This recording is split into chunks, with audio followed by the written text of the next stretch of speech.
Hello friends, this video on mechanical properties of fluids part 1 is brought to you by examfear.com. No more fear from exam.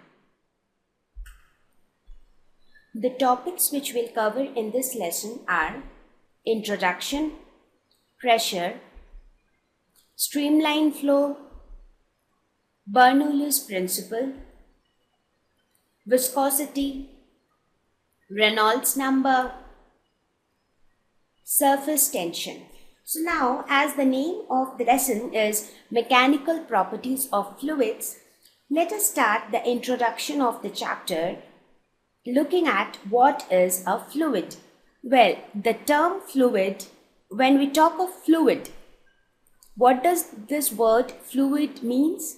It means that anything that can flow, that means any object, any material that is capable of flowing is a fluid.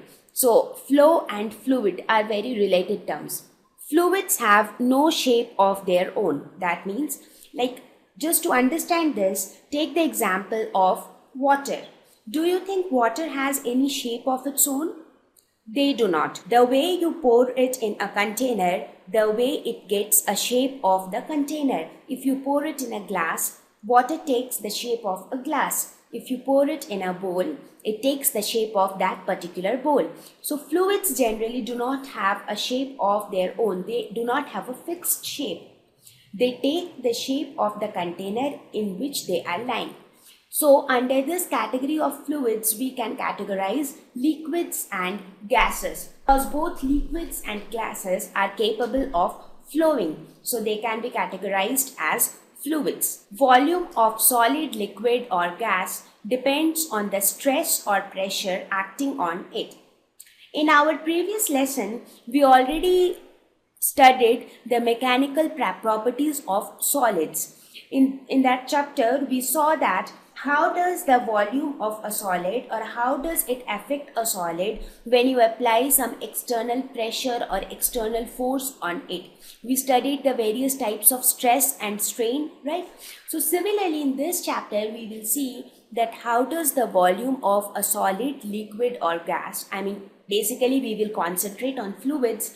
How does the volume of a fluid depends on the stress or the pressure acting on it. If we apply some force on a fluid, how does it affect the internal properties or the mechanical properties of a fluid?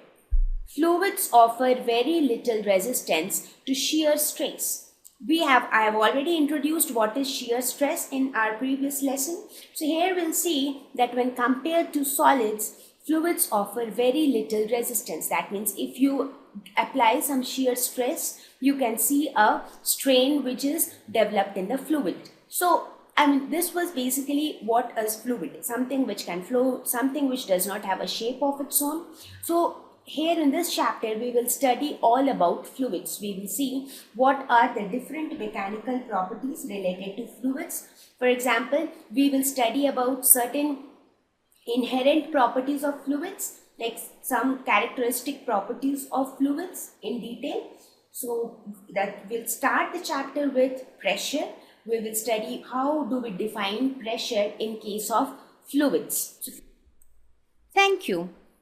Please visit examfear.com to watch free educational videos, try free online tests, get the best quality study materials, study from the best tutors and mentors, and much more.